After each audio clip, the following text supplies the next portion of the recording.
Hey, Carol here. I'm writing a book. I'm on a 1-year sabbatical, and I took 2 months to write a book, and I did it. 278 pages. I would like to outline the process of writing this book for my own records so that when I write my next book, I can remember how I did it.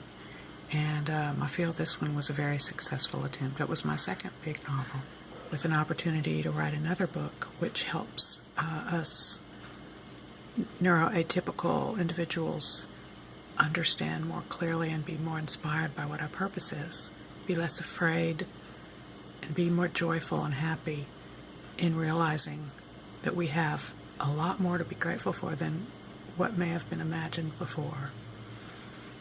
In other words, the idea of the book is, don't listen to what the mainstream says about you because you're not mainstream thinking material, but listen to your heart and listen to other like-minded souls to find out who you really are and why you're here. And it's a fun story for teens, but it's really for any ages.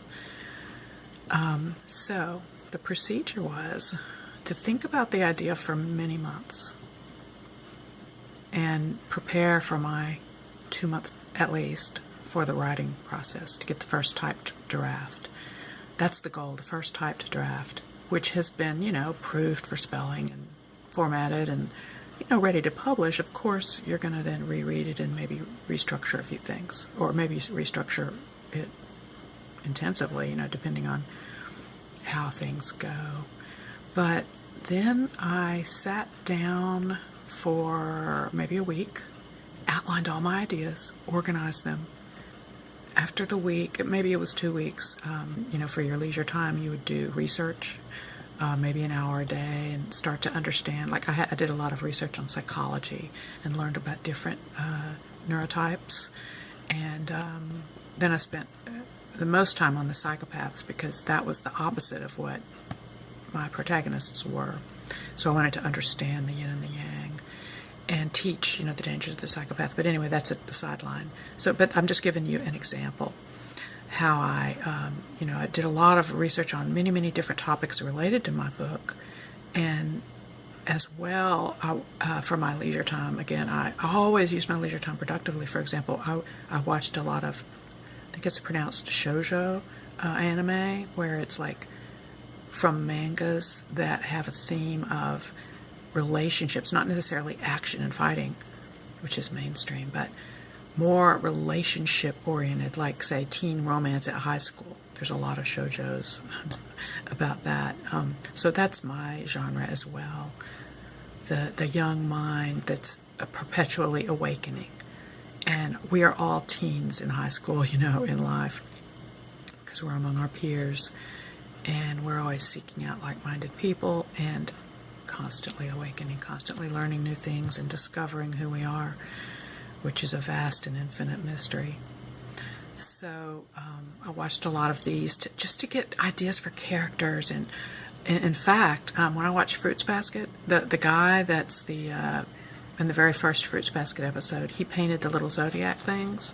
I can't remember Japanese names very well, but he kind of talked in a pompous voice, but he was so adorable and loving, and he was me and my husband's favorite character. And his voice was in my head the whole time I was writing it. So that actually might be a detriment because his voice is a little mature for my young Charlie's voice, but whatever. That's these types of things helped me in developing my characters. So getting on with how I wrote the book. So several months of thinking about it, preparing, watching videos, studying, and gathering notes. And just to so you know, my notes were in the form of a couple of journals here and there that would get thrown into my purse. And every time one of the pages of my journal happened to be about my book idea, I would put in the upper right-hand corner like a little slanted 2 lines with the line Aspie guide, written across it so that when I'm flipping through my journal, I could quickly pick out those pages. So I would never lose anything, even though I'm not very organized in terms of which journal I'm writing in. So I would gather all those notes together at the beginning of my 2-month writing spree, and begin a big fat 3-ring binder notebook and tape in all the appropriate pages, and then I outlined the chapters. And I devised a story which actually is kind of unfolded on its own, I have to say. I must say that doing all the preparatory work seems to allow the story to just channel itself. And I think that I actually wrote the story in my dreams, and then I would wake up and I would just know what was going to happen next. And so I would sit there and allow the speakers, the characters, to just create the story as it goes. But I knew where it was going, you see. But every individual scene is a creation in and of itself. And there was one time I remember where I was totally bored, but I forced myself to do it, and I'm not sure that, because that's what other writers say that you have to do, but I'm not sure that's a good thing, because I know when I go back and read that chapter, I'm going to say, this chapter is like so boring. Why did I even write? I should have taken a break. And that was one thing I learned. So it took me exactly 1 month to handwrite all the chapters. I would try to do one chapter a day, but sometimes I would get stuck, like on this one chapter that was about brain anatomy and the differences of an Asperger's brain anatomy versus the neurotypical's brain anatomy. So I did, maybe several days of study on that. And I'm not saying, like, I didn't read like 100 research papers. I mostly watched videos and maybe read 10 published peer-reviewed research papers. So, just light research. And it took a lot of notes, and I really distilled it down to what my key points were, and they weren't necessarily so much brain structure, but brain function and the differences in brain function. Another diversion, but just kind of explaining the research that you do beforehand, that I did beforehand. So, let's see, where was I? So that first month of handwriting, my point was that, I think it was, chapter 6, when the Archangel Meryl is talking in purgatory to her students, her Aspie students, about their mission on Earth. She teaches them about brain anatomy. And my 4 days of writing that chapter, it wasn't really, it was a long chapter, but it wasn't because of the long chapter that it took so long. Like it should have just taken 2 days, but it took maybe 4 or 5 days because it was a bit more complicated, and it had, I had to condense a lot of information into a short summary of a chapter. And then there was another chapter that took maybe 3 or 4 days as well, here and there. Maybe there was 3 chapters that took 3 or 4 days, and those were the educational chapters where Meryl was teaching the purgatory class. And these were the key messages that I wanted to get across in my book, but I embedded them in a story in which the students learned these things in purgatory. And I tried to break up the scenes in purgatory with the students whispering among each other, like, I can't believe she just said that, or, that happened to me, After a month, I celebrated, and I took a whole day off, and my husband John and I went, all around to waterfalls and downtown, flea market and all that, and just had ourselves some, got my mind off of writing and got my head out of the words, the stream of words that I was living in. And then I, told my sisters and daughter and son, I finished the first draft, the 0th draft. I call it the 0th draft because it's not the first draft, it's just handwritten. And I felt like I was so ahead, I did it in only 1 month, 4 weeks. Then I sit down to type it, and basically I'm writing the whole thing again, because every sentence that I hand wrote, it seemed to be empty and lacking. When you actually type it, it really makes you do a reality check. It's kind of like that Course in Miracles saying that says, if you want to learn, to teach it. If you want to write a book, type it. Because if you write it, it's like a journal, it's like just your random thoughts coming out. And then when you sit down to type it, and so it might have taken me a whole day to write chapter 1. It took me a whole day to type it. You'd think, it would take me 30 minutes to type it, right? But it took me a whole day to type it because I had to keep redoing the paragraphs and adding stuff, and I would get new ideas, and oh no, what if she did this? Yeah, this would add to her character, So it's almost like the writing, even though it felt like it was the whole book, and it felt like the sentences were all grammatically correct and everything, turns out that it was really just an outline that was disguised as prose. And it didn't have bullet points or anything, but that's what I learned. But I really did like the writing phase. If I had just sat down to type it, I think I would have lost a lot of playfulness and free thinking that I have when I'm out in nature with my journal alone. And I also learned to always use a pencil with an eraser. After the month, okay, then I started typing, and then it took about the same exact amount of time to type because, like I say, I'm still creating. And yeah, some chapters, again, took 3 days to type, and I had to do a few diagrams that took time. So then I just finished that process of typing, and then it really only took about a week to put it in the CreateSpace format. Like, that was one day. And then the second day, I did a bunch of, yeah, so I did the spell check. And it's funny, though, because then, after I did the spell check, I downloaded it into CreateSpace and had it reviewed and everything. And then, I found one typo, right? So I get back and I started correcting it. I was going to resubmit it. And I found like 100 more typos. And I was like, whoa. So I learned that no matter how many typos you think you found, sometimes I guess my eye misses the underline squiggly because maybe I'm tired or something. So I did the whole thing, spell check again. And, each time takes a few hours maybe because it's, 300 pages almost.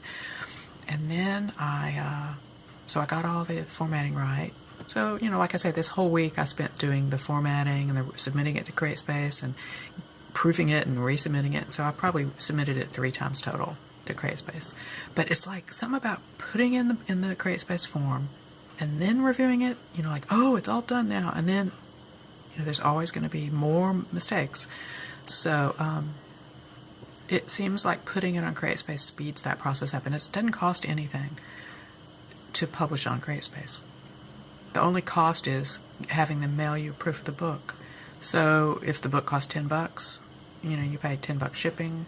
That's not much, $20 to get a proof of your book.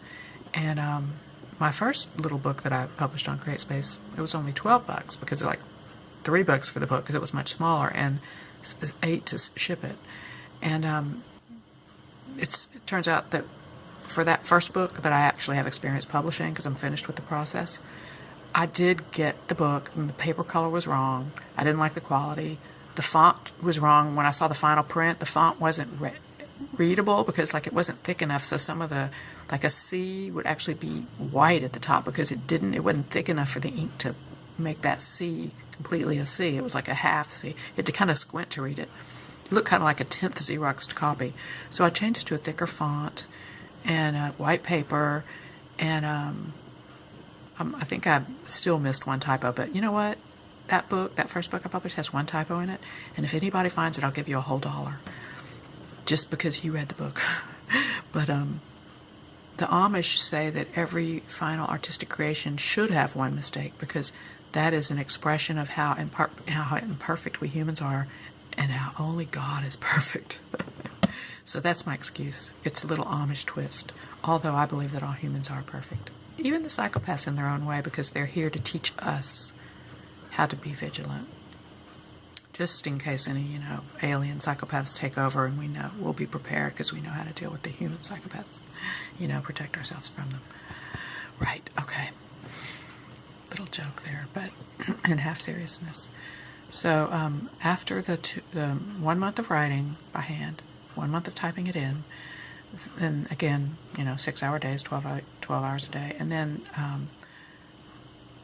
the thing that made that all possible is having no responsibilities. Basically, you have to put yourself on a sabbatical and go out in nature, with a safe house over your head, like a tent or RV or an apartment or a home, and just work alone all day long.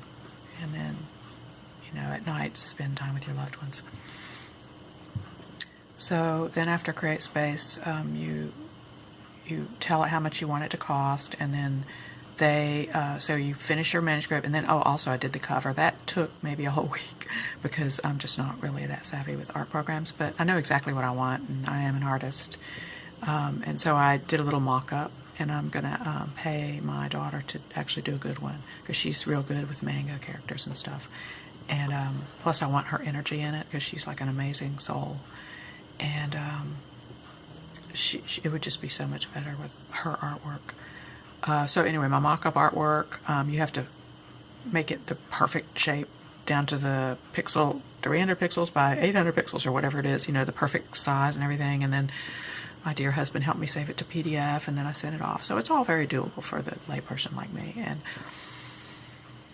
24 hours they review it, and after you do this 3 or 4 times and get it perfect, then you say, yes, go ahead and print it, and then they post it on Amazon. And so in about a week, they're going to post this on Amazon, and the one with the draft artwork on the front, and I still call it draft 1 of the typed version, will be available for sale. And then I'm going to ask my